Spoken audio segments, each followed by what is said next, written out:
Welcome to Montana Ambulatory Care Campus, or MACC as we call it at Ortho Montana. I'm Tony Rochesano, one of the spine surgeons at Ortho Montana.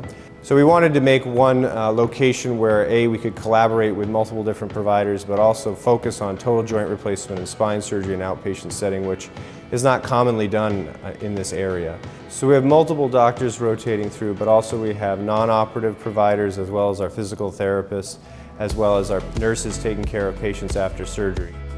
The location is right off of the Zoo Drive exit, so probably a quarter mile and really easy for patients to navigate to.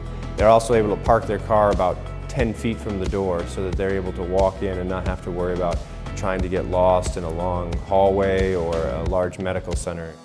One of our goals here at MACC is to actually lower healthcare costs, and we've really focused on that by doing outpatient surgeries that typically have been done in an inpatient setting, lowering the cost 40 to 50% compared to an inpatient stay.